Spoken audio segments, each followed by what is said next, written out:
It's a Mental Health Chat Monday, Season 3. Welcome back to Mental Health Chat Monday, y'all. My name is DDare Bionic. I am your host with the most, or with some, at least, most of the time. Welcome back to Mental Health Chat Monday, where our motto is turning mental illness into mental wellness. Thank you all so much for tuning in. I know it has been a very long wait, but I am back, and I have some amazing guests joining me today. Listen, we have already been here for almost an hour just talking, having wonderful conversation, and this woman's energy speaks for herself. Please introduce yourself. Thank you so much. My name is Sahsheet, Yamin. I am one of many hats. I'm a shaman, I am a healer, and many more. And today I am here to be vulnerable. Listen, and per our discussion before, this vulnerability is our co-challenge. Yeah. We are working on it. Yeah. So, introduce yourself a little bit more. Mm-hmm. Tell us your name, your pronouns, all this stuff. Okay. Yeah. So my name is Sahsheet. My pronouns are she, they. Yeah. So I like to start these episodes the same way every single time. Mental health check. Mm-hmm. How are you on this very day, February 24th, 11:50 a.m. in the year of our Lord and Savior, Megan Thee Stallion, 2025? You know what I'm saying. Real fine. Okay, I feel really good today. I feel really balanced, really grounded, really fortunate. Yeah, I feel great today. Today feels very serendipitous as well. I've noticed a ton of synchronicities even being here, you know? Mm-hmm. So I really appreciate the space that you hold. Yeah, thank you. Thank you. So talk to me a little bit about your journey with mental health. Like, have you ever been diagnosed with anything? Do you feel like you could have been at some point? Talk to us a little bit about that. Yeah, I love that. So, I've definitely had a long journey with, mental health and learning myself through it, strengthening myself through it, seeing myself through it. So, I would say at this day and time, I'm seen as like a voice of reason. There was times where I needed the voice of reason, okay? Just to put it like that, I struggled, with it. Just trying to wrap my head around things, just things not making sense, things,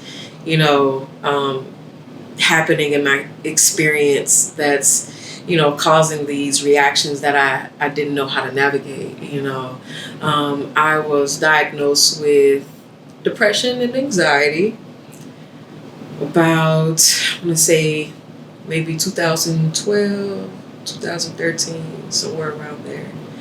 And it was, I felt seen, actually.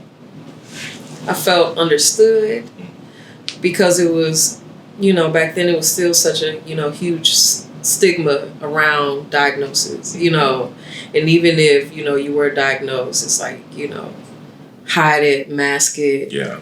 So. Take a pill. Yeah. Mm-hmm. Right. And so, speaking of taking a pill, I had to take medication, to have some form of balance. But the thing was, I fought it because I believed in the stigma. I didn't want to feel that I wasn't the one controlling how things went, Mm-hmm. And so there was this constant back and forth between taking medication, not taking medication, why it would be helpful, and how that would kind of like also look if people found out that I took medication. But I couldn't deny how my mental health then was affecting my life. Mm-hmm. I feel like I went through a lot of stages of being real with myself. A lot of stages of acceptance. Mm-hmm. I didn't think that this was something that you accept. but fight. Mm-hmm. And so I fought. And I would conquer, and then it would hit me back. Oh. Yeah. And so I was like, hold my earrings. Damn minutes. You must not know your girl. But it was like, I do. Like, what's up? I'm back. And it's in one of the most, intimate places I feel that I possess, and that's my mind. Mm-hmm. It's like having this perceived enemy, in your mind. I see the mind as that middle ground, that threshold between the unseen and the seen, the physical and the spiritual. Mm-hmm. So to have an enemy there, it's like, you don't belong here. Yeah.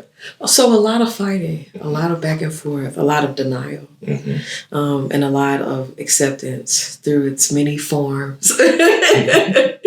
And I got to the point where I needed to collaborate with others, with medicine, with wisdom to help me to get through this with confidence. I want to say, as I was transitioning out of the Navy, I met someone who left a lasting impact on me.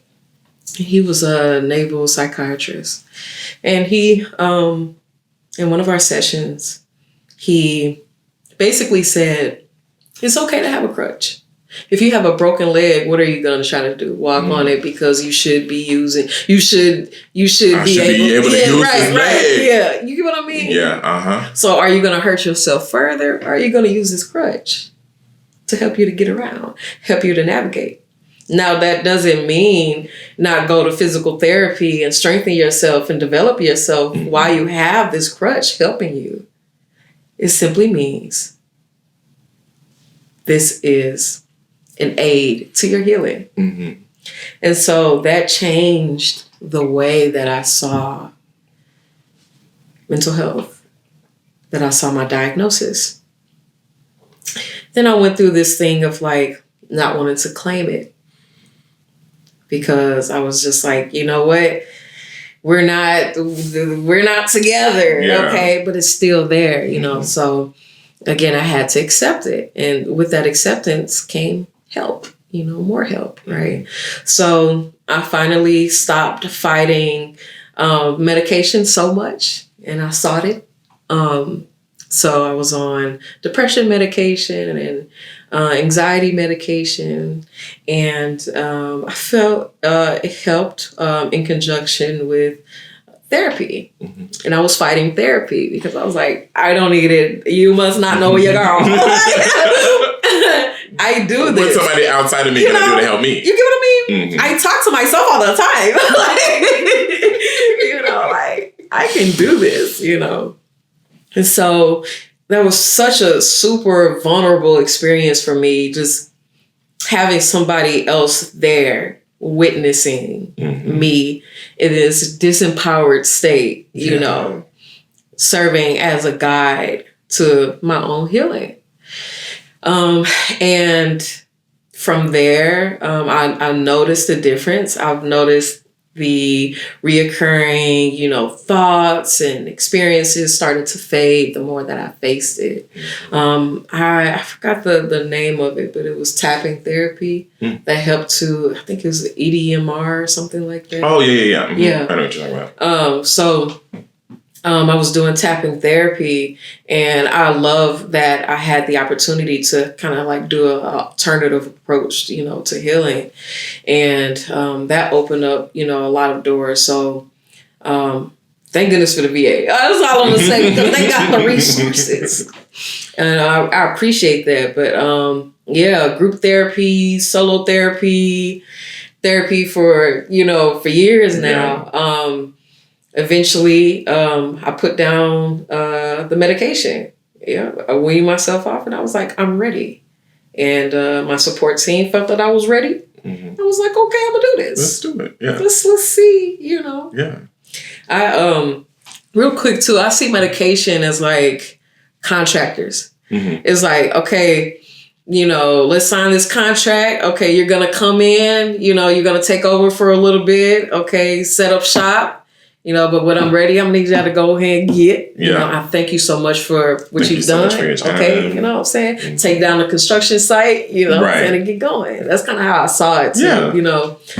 So that was really helpful. I'm just like, you know, it's, and that analogy is so funny because I literally saw the medication as like, okay, they're coming in. It take about 2 minutes to set up, you know, I mean, not 2 minutes, 2 weeks, you know, to set up shop, you know, and then they're here, you know what I'm saying, helping me to rewire certain things, move certain things. Girders in. You know what I'm saying? You know, and I really appreciated having that team, and you know, I appreciated the way that my relationship with medication developed, you know, throughout figuring out mental illness and accepting it and healing, you know. So to make it a little short, because I can go on and on. Well, you know, keep going. I have a couple questions that have popped up, but please keep going. Okay. But basically, I just kept setting new goals for myself.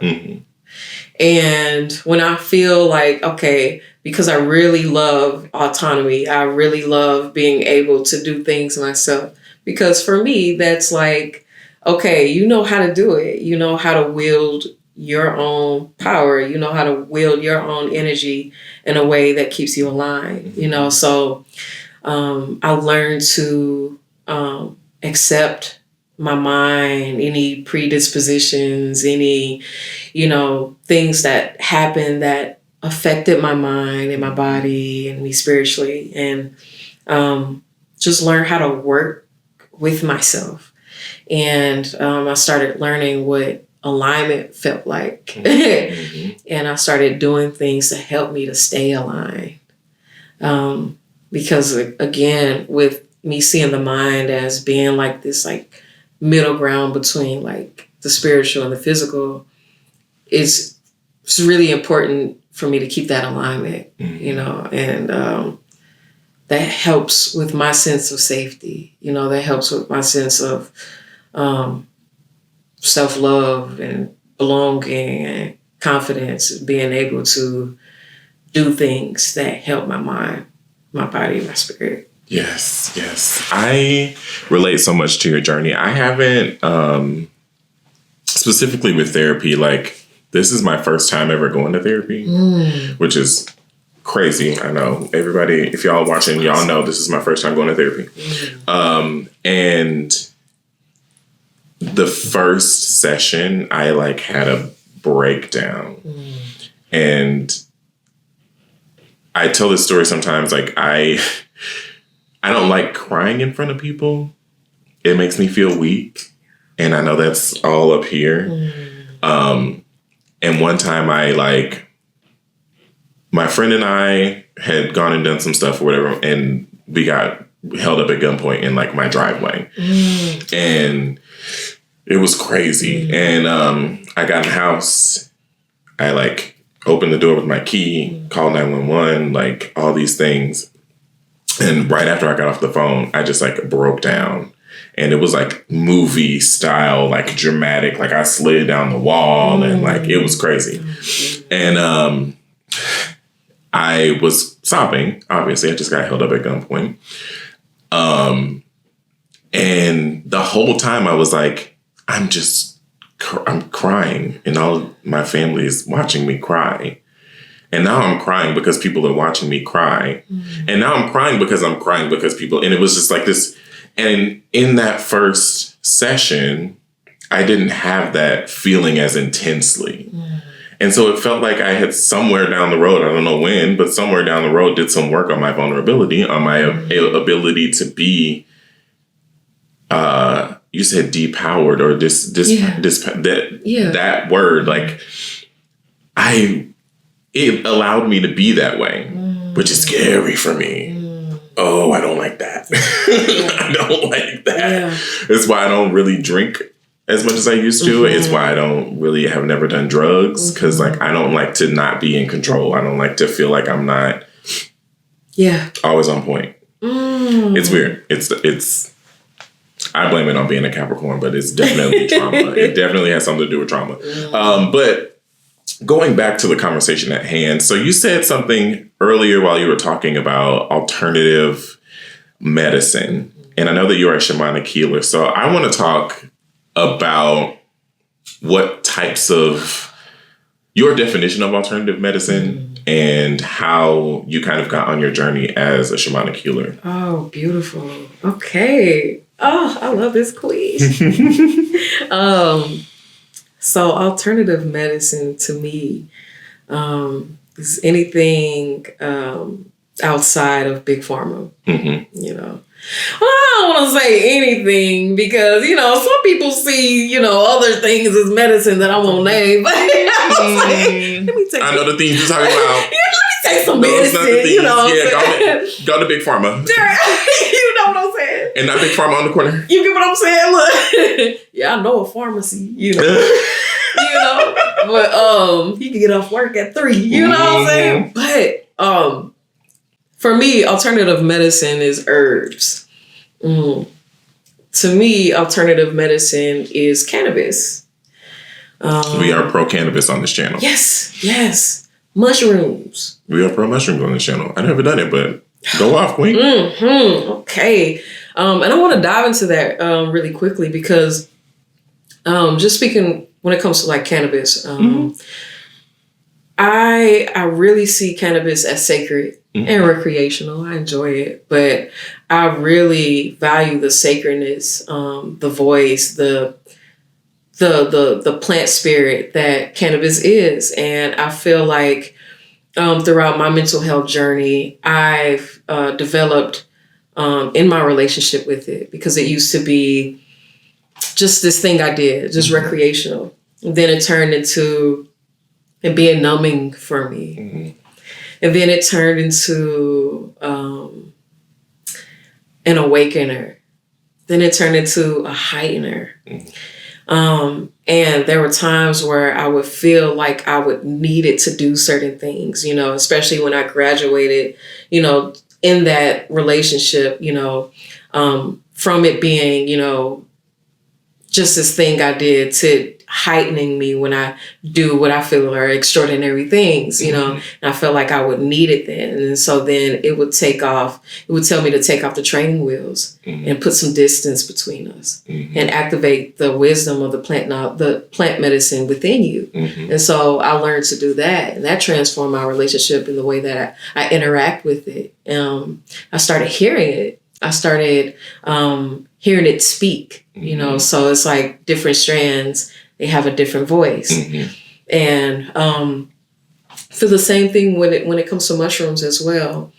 I feel like it works really well with the nervous system. So I love to use it when it comes to healing. 90%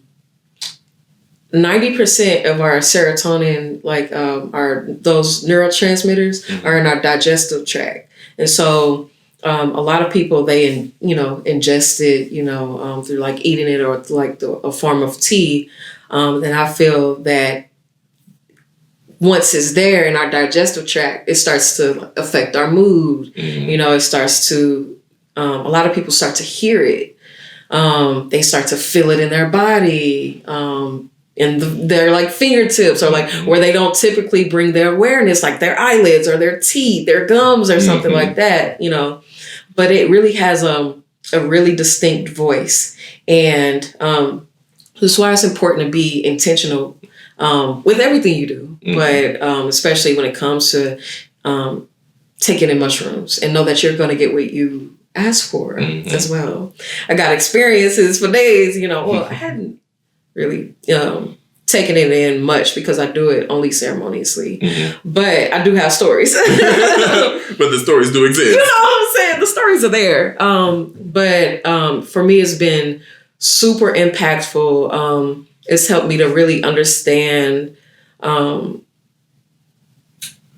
life of herbs, you know, and their many abilities, you know. Yeah, it's like it's like you're ingesting a guide. And then you tune into your senses to see how it's communicating through you. And then you tune in and you listen, or you see what it's doing actively, you know. And so it's a very very grounding, very like, what is the word that I'm looking for? I'm searching for a word, but it kind of like brings you in, and it's like it really brings you into your senses, you know, into your awareness. So I really like working with those plants, but plants in general. I could drink some rosemary tea, you know, when I tune into the voice of herbs, you know, I'll hear it, you know, like, hey, drink me. I'm like, oh, okay, you know, you know, and then, you know, in some way it'll bring my awareness to a place. You know, I think it's really interesting the way that they communicate, you know, especially when you take it in different ways. You know, but yeah, that's my wordy approach to alternative medicine. No, I love that. And like, I feel like people I feel like there's this stigma around herbal healing, whether it be cannabis or mushrooms, or just straight up like tinctures made with like rosemary and ginger and like all the, you know, all the quote witchy shit. Like, calm down, first of all. Second of all, there's a reason that we ingest and eat all these things anyway. They all exist for our health, for our benefit, to help us flavor not just food, not just drinks and what have you, but to flavor our lives. So it makes sense that those things would also be used medicinally, and that they also sound different. That is, I have a little bit of synesthesia, so like I see sounds sometimes. So like, I get what you're saying. It makes sense. So talk to me about shamanic healing. How did you get into shamanic healing? Ooh. How did that journey start? Oh my goodness. Really quickly, when it comes to herbs, I would say the best way to sum up what I've learned about them is that just as we all have abilities that are unique to us, they do as well. And so I like to seek their healing and their guidance and their abilities. And when it comes to shamanism, how I got into shamanism, let me start by saying it's always been a part of me. I've been on this shamanic journey since I came here, you know. My life has kind of been characterized by dark nights of the soul and like rebirth, you know, so death and rebirth. And I feel like those were like the clues to my shamanic path. But I've been on the shamanic path, and that's one of the first things that I learned when it was brought to my awareness that would be the path that I would take through a shaman. So when I transitioned out the Navy, during my transition out the Navy, I started having more spiritual experiences. I would be having, you know, conversations with strangers, and the energy would be so palpable. It's like, okay, we got to open the door. Oh, we got to step out the car. Like, you know, like this is crazy. And you're literally feeling the awakening happen in moments, you know? And so I kind of gravitated to readings. So I started seeking, not really seeking readers. We kind of found each other, you know, every time it happened. And I would find this really talented reader in these different stages. So I hadn't really had a lot of readers, but when I did, it was super pivotal for me. And I really appreciate it, you know, really appreciate people who have that gift, you know, to be able to sense things that are unseen, you know, and be able to, you know, transfer that information and deliver that information. So that was a big part of, you know, my spiritual awareness.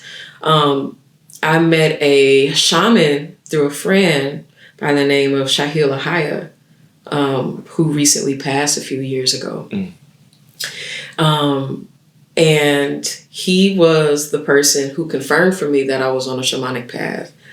I was getting all of these confirmations about shamanism, and I was like, I know that that's who I am, but I can't prove it. I don't know any shamans. I don't even know where to begin with that, but I know that's who I am. Mm-hmm. I've always resonated with that archetype. And so during a ceremony on a 10/10 portal, so it was October 10th of 2019, it was revealed to me that I am a shaman and will be taking the shamanic path. And I was like, that's so interesting you say that, because before I came here, I was getting this blah, blah, blah, you know? And so it was just this big deal for me. And then I became aware of, you know, when my journey began, how it's been unfolding up until this point, becoming more aware of that path. And so I started, you know, finding information and people that would just kind of like pop up on my path, and they would deliver messages that I felt I needed. Mm-hmm. So it would strike these awakenings.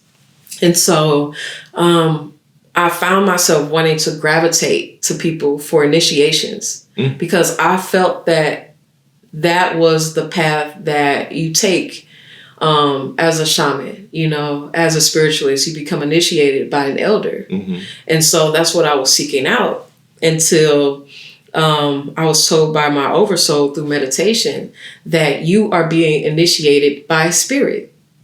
You are being initiated by source itself. Who do you think is initiating you through those people? Right. So I'm going to show you how to get it straight from the source. Are you ready? No. Yeah. Actually, no. Yeah. Actually, give me a second. You know what? I'm gonna come back later. I'm gonna come back later. That's who put me on the strongest warrior list, you know. I really would like to know. You know? I really would like to know. I'm sorry, conversation is beautiful, but I'm speaking directly to you, Spirit. Oh my goodness. I really would like to know who added us to the strongest warrior list, because I'm 10 toes down right now. Who did it? Who did it for what? You know. But I feel that, you know, I've learned to see these experiences as assets recently. And it's like I've seen it as an asset, but it's been not reaffirmed, but it'll come up again and expose these different layers to like what that really means, you know, because with a shamanic path or just living, just being human, you know, we go through these experiences that really shake up our world, you know, and it touches us, you know what I'm saying? Deeply. You know? Deeply. And, you know, I would want to avoid these experiences. And the further along I got in my spiritual journey, I realized, you know, the asset that they are and the role that they play, you know. And when I start feeling like I'm in that space again of like, you know, overly anticipating something going wrong, you know, or like, you know, you feel that death and rebirth. So you feel like you're going to die or you're going to lose something very important. You feel like something needs to be sacrificed in order to energize this new life that's sprouting. Something is being called to die. And so I feel like the more I kind of leaned into why, I started experiencing all of these layers. And I feel like with embracing the archetype of the shaman, it really exposed, you know, to me that these are things that you can't really avoid. Mm-hmm. But they happen.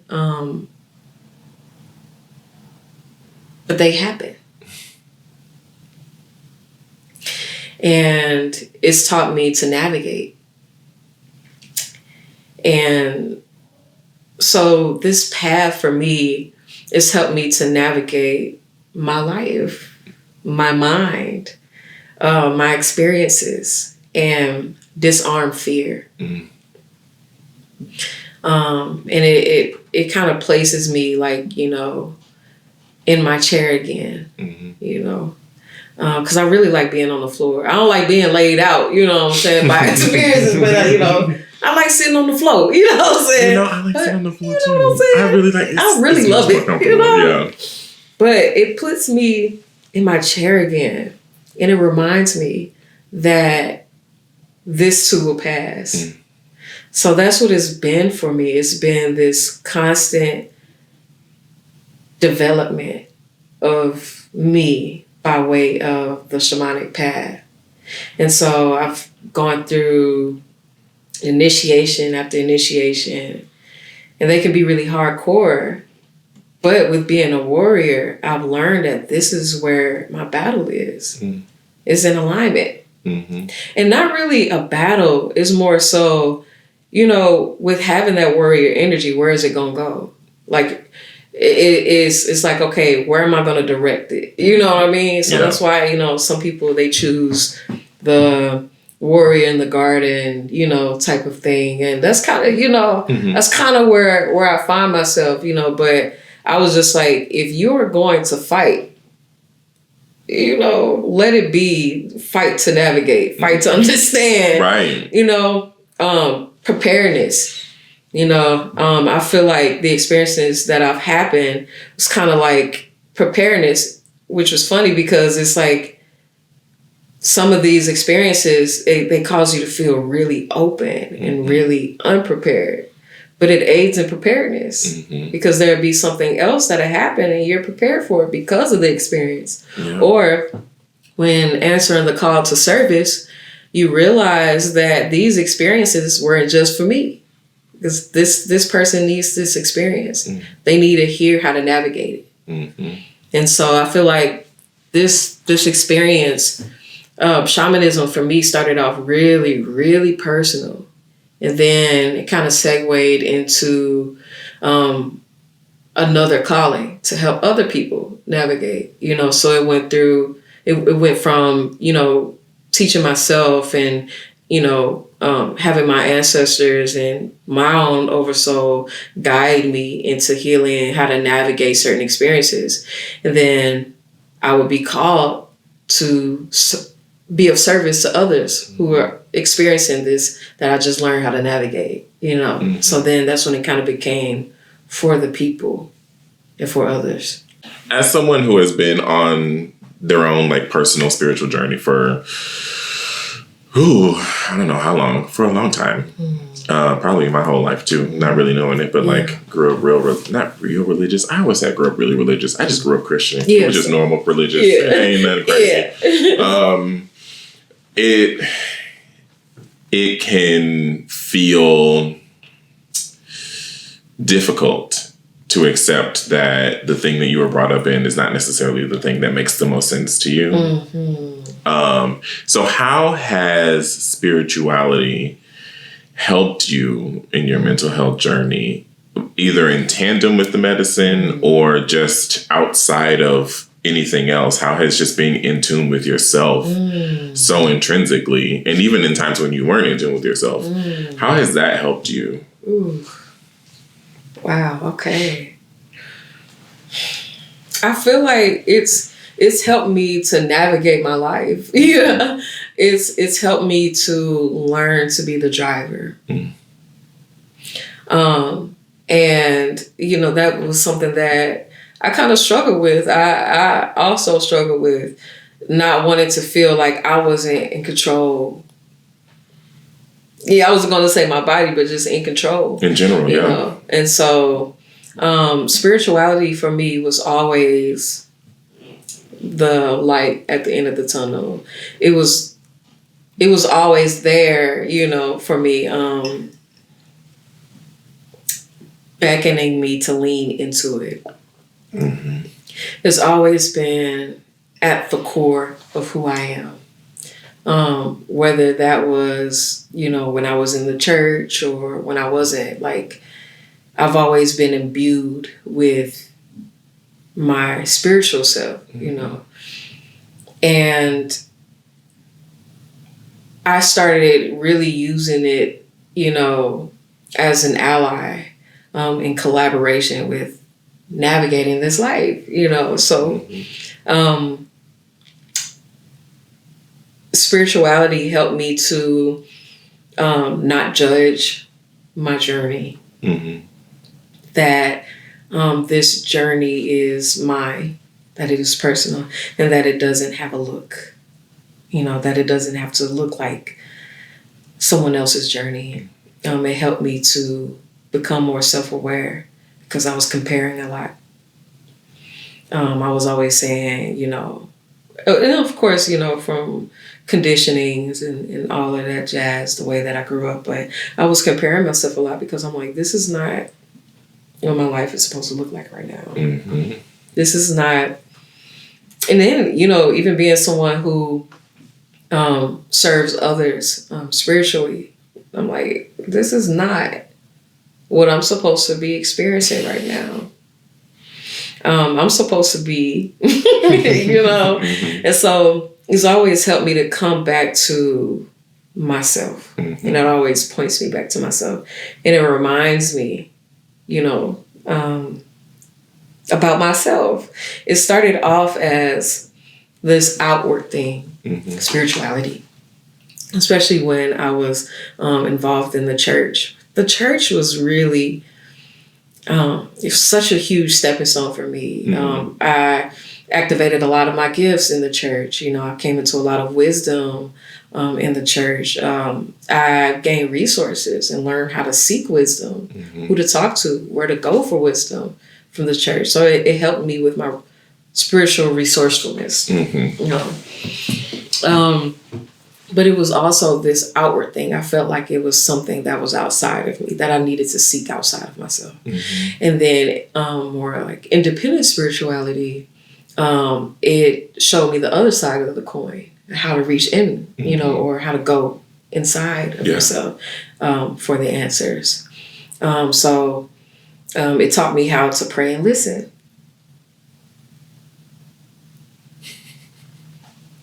Yeah. No, I think people don't. I feel like we don't trust ourselves enough. Yeah. As human beings, even if you are religious or spiritual or none of the above, no matter how you live and exist in your life, there is a knowing in all of us. Mm-hmm. Some of us are a little bit more in tune to our knowing than others. Mm-hmm. And I feel like as humans, first, we all need to tap into that like inner knowledge, that inner self, that voice that tells you, okay, you do know the answer to this. Mm-hmm. Stop doubting yourself. You know what you're doing. Like, we all get so caught up in the outside that we forget to look inside. Mm-hmm. And my God, we need it. We need it. Yeah, we do. Deeply. Mm-hmm. I just had a question that fly right out of my head. Oh, so I forgot to say this in your introduction. I'm so sorry. I might even reframe your introduction because it didn't do you justice at all. But you are a talented musician. Thank you. And should you ever get the chance to see the hand pan happen, baby, sign up, buy a ticket. I'm first in line, so you're going to have to buy a ticket after me. But I want to just briefly touch on how you got into the handpan. Mm. And you know how I feel about your playing. Mm. So I also want to touch on how you like, do you intentionally, which probably you don't because you are so intrinsically in tune with yourself and your spirituality, but do you imbue your energy into the sound, into your hands, into the instrument, into the sounds? Because truly, I'm saying this directly to your spirit, truly when you play, there is something that happens in my body, in my mind, physically, that like, it feels like everything is like washed away. Mm-hmm. And it feels so right, and it feels so beautiful, and like the sounds just hit right. So like, not only does it sound beautiful, but it feels beautiful. It feels like like I don't even really know how to give real true justice to the way that I feel when you play. But I would love for you to talk a little bit about how you got into the pan and what kind of witchcraft you throwing in that pan. Yes. What kind of witchcraft you throwing in there? You don't gotta share them all. Okay. No. You don't gotta share them all. That's okay. It's all right. But, that was so beautiful. It's true. I genuinely, it gives me chills every time. Oh my God. Every single time. Every single time. So the hand pan, it came to me by way of plant medicine. So I was doing a plant medicine ceremony with my friend and fellow shaman, Mira D. And so we were doing a hape ceremony. Hape is it's an Amazonian plant medicine in the form of an herbal snuff. And you take it in through the nostrils and it kind of just disperses in your body, right? So that's kind of brief. But we were doing that ceremony. We went to her backyard and she had all of these instruments laid out. Then we did a shroom ceremony after that, you know. It was my first shroom ceremony. And she had the hand pan. I was just like, what is that? I feel so drawn to it. It was like it pulled at me. It pulled at my senses. Like I was really feeling it, and I felt like chills whenever I would think about playing it. So I was like, let me grab this instrument. So I grabbed it, and I began to play. And after I played, she said, "I've never heard anybody play the handpan like you just did." Now, at first I was just like, it was the shrooms. Okay. Yeah, it was just, I was feeling it. It was the moment. The energy was right. You know what I'm saying? But I really feel that mushrooms, they're like this threshold medicine. It kind of brings you through a doorway. And I felt like that's what happened with the handpan that day. And so I told my partner about this experience. And a couple months later, for our anniversary, she gifted me a handpan. Shut up! Yes. I was blown away, taken aback. I was like, she listened. She saw how passionate I was about it, and she was like, I'm gonna get you that. And to this day, I'm so grateful for her. And the role she's played in my journey, in my spiritual journey, and with the handpan. So she found the perfect handpan, and right away I just, and so it was never like, let me look in the book and see where the notes are. It was all intuitive. It was always intuitive. It began that way. That's the only way I really want to play. And you can tell, like just watching you can tell that you just know what you're doing. Like the way you perform, the way you play is not textbook. And by that, I mean, it's not, I went to somebody and they taught me how to do this. It's, I picked this instrument up. Like you told me that story, and that story is exactly what I see every time. And I see you perform, and exactly what I feel. It's love, it's intention, it's intuition. It just, I'm getting chills down my spine. Just like thinking about it, because I can hear you playing in my head right now. I'm just keep going, sorry. I just am like obsessed. Keep going. Thank you so much. Oh my goodness. My cheeks are and so it's always been this spiritual thing for me, because it started out spiritual. And so it was only right that I connect with it that way. The best way that I can put it, how like on Avatar, they grab their hair, they grab their ponytail, and they connect it to the flying object or, the animal. That's what happened. Basically, that's what it feels like. I feel like I connected to this being, and we gave each other life. It was this reciprocal sharpening. And so I awakened with it several times. I'll be playing with it, and then I'll it'll put me in trance. And then I'll reach new levels. Like in my playing, I'll feel myself passing through a doorway. Mm-hmm. And it's just like, it's like this kind of rising feeling. And it's like, oh. Yeah. Literally. And I was just like, this is the feeling that I've been looking for, because I love picking up instruments and just playing. Mm-hmm. I really value, classical training, but that hadn't really been my path with instruments to date, So for years I was searching for this flow state. And if you've seen the movie Soul, I have not. Oh my goodness. Yeah, we gotta watch that. Yeah. I cried. Okay. But I cried because every time one of the characters were in flow state, it was like I recognized it, my soul recognized it, and I would have like this soul cry. And I was just like, my goodness. And even before then, I didn't realize I was looking for that flow state. What can I flow with in that way, And I know I do it, when I'm doing like healing sessions, but I was looking for it through an instrument. So when I found that instrument and I realized the depth of flow state that I feel with the instrument, it was like, this is it. Yeah, this is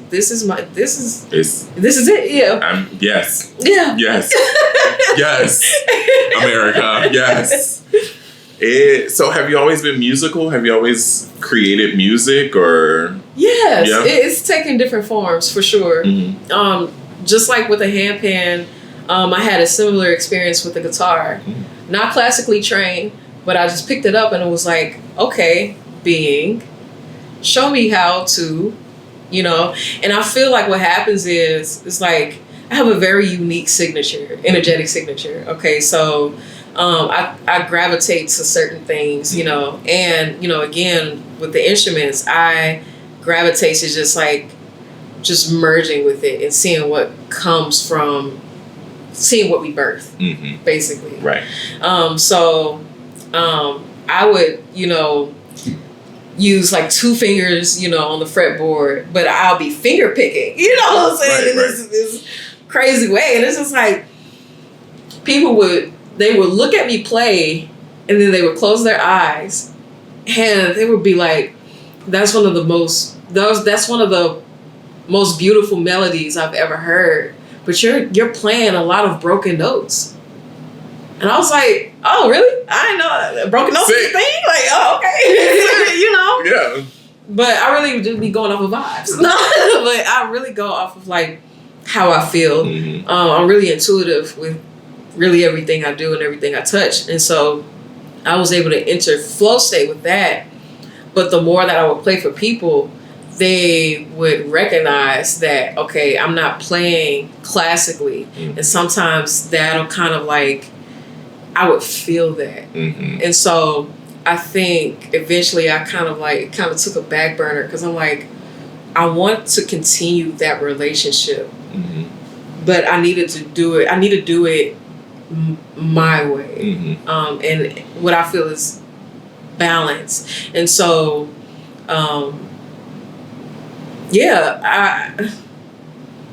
I started thinking about the guitar and everything. I was like, wow, I hadn't thought about my guitar for a minute, but it started there. I always wanted a guitar, and then my mother got one for me. I used to make songs and write songs to it when I was in college. And I think it slowly started kind of like taking a back seat because I started judging myself. Mm-hmm. And started judging myself, and I put it down.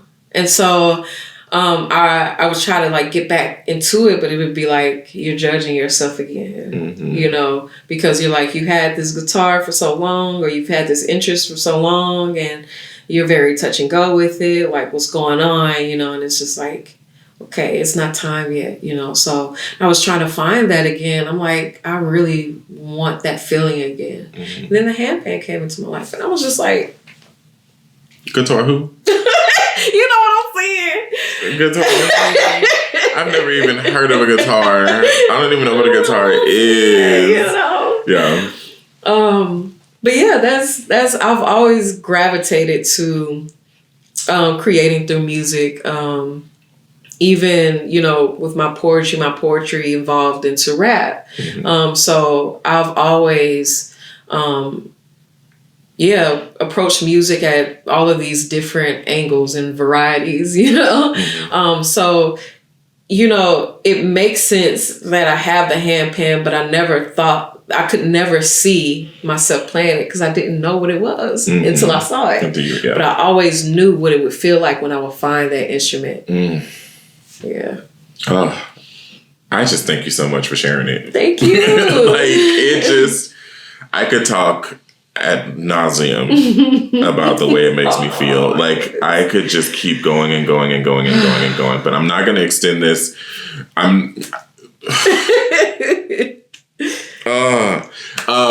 So we're going to round out this episode. It's been absolutely lovely having you. I am so blessed and honored to have beautiful people like you in my life. I told you this before we started recording. This is the energy that I needed to carry through my day. So here on Mental Health Chat Monday, we have a motto, and it is, we're turning mental illness into mental wellness. What does mental wellness look like or sound like or feel like to you? Ooh, I love that. Mental wellness for me is having a healthy relationship with my mind.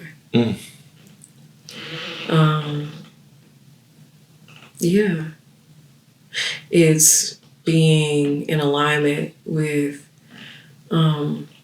energies and practices that aid in the health of my mind. Because my mind affects my spirituality and it affects my body.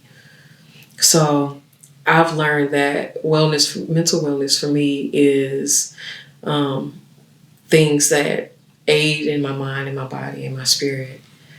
So that's I started painting my routine based off of things that help my mind, you know, that help my body and my spirit, and that influences my mind, you know. So, and it keeps me aligned with beneficial energies. You know, it's being in alignment with beneficial energies. I feel like is mental wellness. You know, because I can't really say like, you know, or it's this practice, or, you know, mental wellness is different for everybody. And that's exactly why I put that question at the end, because like this is, let's see, there's 12 episodes in the first 2 seasons. There's been 26 people essentially that I've talked to about this topic on this podcast in various forms. And the thing that brings me the most joy is hearing everybody's story, but also hearing how everybody approaches their own personal mental wellness and what it means to them. And everybody's journey is different. But there are always these little things that somebody will say that'll be like, I remember that from this episode, or I remember this from XYZ episode, or I remember, or that relates to me really deeply. Like, it is so beautiful to like be able to facilitate this. This space with all the pumpkins. There's pumpkins everywhere. Oh, and I love it. Oh, my love it. So I have one more question. Okay. Leave us with a little bit of advice for allies who are there to help us, and for people who are on their mental health journey, and maybe even for people who are on a spiritual journey, if you want to look at it that way. Wow. I would say be intentional with your mental health, because it's not something, mental wellness doesn't just happen on its own. Say that again. Mental wellness doesn't happen on its own. Okay.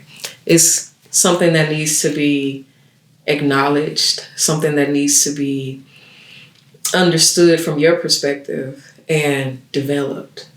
And how whatever path that you take to that development is your path. It's not going to look like mine. It's not going to look like anybody else's. Maybe it will. But do what you feel is best for yourself and try not to judge the path that you take. When you are intentional with it and you set a goal, my goal is to be at this point or not do this or, not, have to take medication every day, Not saying that it's bad to take medication because it's great. If you feel pulled to it, do it, And that's another thing. Do it, okay? If you feel like, you need that extra support, get that extra support. Don't be ashamed of your path, But be intentional with it. Set that intention and know that, what pops up on your path is the result of that seed that you planted initially, which is that intention, Beautiful. Thank you. Oh, thank you so much for being here. Thank you. Oh my God. I already knew this was going to be a beautiful episode, but and I feel like I gush I just am obsessed with you and your energy and your life and your partner and everything. Yes. I just,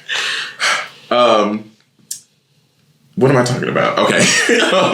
If you have anything to promote, social media, events, anything that you have, please let the world know where they can find you. Okay. Let them know what's coming up. Okay. What's going on? Yeah. So you can find me on Instagram at 99 Decrees. Visit my website, 99decrees.com. That's 99decrees.com. And you will find my offerings, my services that I offer to the collective. Thank you so much for this space. I honor you. And I thank you. This was such a wonderful experience for me. In my vulnerability, I found strength in this space, and I thank you. You're welcome. Thank you for sharing. Yeah. Thank you for being who you are and just everything about you. Thank you. Thank you for coming into this space and bringing literally the energy that is needed to carry throughout the day. I was feeling so exhausted and so tired. I'm saying this to y'all. I was feeling so exhausted and so tired and really off today. And just the second I hugged you outside of the door, I felt rejuvenated.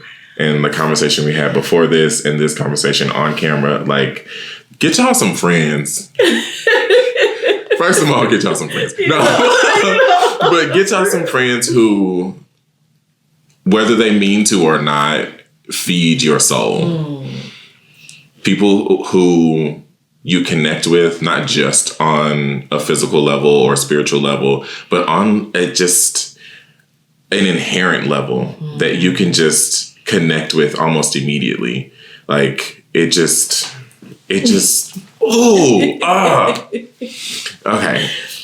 Let me do my job. Thank you all so much. Thank you all so much for tuning in to this episode of Mental Health Chat Monday. I will link all of Sahsheet's info down below so you can find her on all the Instagrams, all social medias, on the website, everything. Please reach out. Please access the services because you will feel healed just from one interaction. I have multiple interactions with this absolutely amazing human being, but you will be blessed for it. And of course, you can find me on every social platform, except for Twitter. I'm not there no more. But you can find me on all the social media at DDare Bionic. It's called branding. Look it up. It'll be linked down below. Thank y'all so much. I'll see you next Monday. Love you. Mean it. Bye.